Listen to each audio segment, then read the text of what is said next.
वह जवाबी कार्रवाई थी और उसके बाद पाकिस्तान की ओर से ही सीज फायर का जो है वो प्रस्ताव रखा गया। हॉटलाइन पर डीजीएमओ स्तर पर पहले संदेश भेजा गया, तो दोनों देशों के डीजीएमओ की बातचीत हुई और एक सहमति बन गई। अब क्या सहमति जो है वो समझौते के स्तर पर जाएगा, यह देखना काफी महत्वपूर्ण हो जाता है और इसी को लेकर के अभी दोनों देशों के डीजीएमओ के बीच में जो है वो बातचीत जो है आपके पास लौटूंगी। विनीत, हमारे सहयोगी अनुपम मिश्रा भी न्यूज़रूम से लाइव जुड़ गया है। न्यूज़रूम से जुड़े हुए अनुपम, एक बार फिर से बातचीत हो रही है भारत पाकिस्तान के डीजीएमओ के बीच में। पहले जो बातचीत हुई थी उसके बाद हमने देखा कि कैसे सीज फायर की सहमति के बाद सीज फायर का उल्लंघन पाकिस्तान की तरफ से किया गया। आज भी बातचीत चल रही है, क्या उम्मीद लगती है? देखिए नलिनी, सबसे बड़ी बात यह है कि आप भी जानती हैं कि जिस तरीके से भारत और पाकिस्तान के बीच में जिस तरीके से पहलगाम की घटना के बाद से तनातनी मची हुई थी, टकराव यहां पर देखने को मिल रहा था और जिस तरीके से भारत ने पाकिस्तान के तमाम टेररिस्ट कैंप्स और तमाम जगहों पर जिस तरीके से मिसाइलें दाग करके पाकिस्तान के तमाम इलाकों को प्रभावित किया था, जो आतंकी कैंप्स जहां पर चल रहे थे, उसके बाद से लगातार जिस तरीके से पाकिस्तान की तरफ से भी भारत पर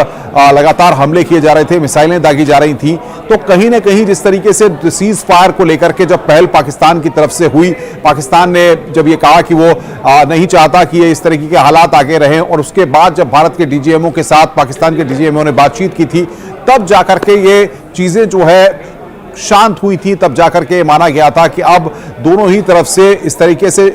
युद्ध की स्थिति नहीं चाहिए जाती है, शांति व्यवस्था बनाए रखने की बात कही जा रही थी। और उसके बाद ये तय हुआ था कि 12 तारीख को एक बार फिर दोनों देशों के डीजीएमओ बातचीत करेंगे और उसके बाद आगे की बात तय होगी। अब यहां पर सबसे बड़ी बात यह है कि आप भी इस बात को भली भांति जानती हैं कि पाकिस्तान में आतंकवाद को पाला और पोसा जाता है। भले ही भारत ने जिस तरीके से कार्रवाई की और वहां के टेररिस्ट कैंप्स को निशाना बनाया, मसूद अजहर के परिवार और तमाम लश्कर तोयबा के आतंकी इस पूरे ऑपरेशन सिंदूर के दौरान वहां पर मारे गए, लेकिन सबसे महत्वपूर्ण बात यह है कि पाकिस्तान से आतंकवाद को खत्म करने के लिए या इस तरीके की गतिविधियां, इस तरह की चीजें जो पाकिस्तान पालता और पोसता है, जिससे भारत में टेररिस्ट एक्टिविटीज को अंजाम दिया जाता है, वो चीजें यहां पर ना हो, तो उसके लिए कहीं ना कहीं आप इस बात को समझ सकती हैं कि डीजीएमओ के स्तर पर यह बातचीत भी होगी कि पाकिस्तान इस सीज फायर का उल्लंघन न करे। सबसे पहली चीज तो यह है, क्योंकि जिस तरीके से कहीं पर ड्रोन देखे जाने की कमी जाहिर की जाती है पाकिस्तान से। अनुपम, आपको भी बताया है कि बहुत ज्यादा वक्त नहीं हुआ था जब सहमति बनी थी सीज फायर पर, उसके 2 ही 3 घंटे बाद ही सीज फायर का उल्लंघन किया गया।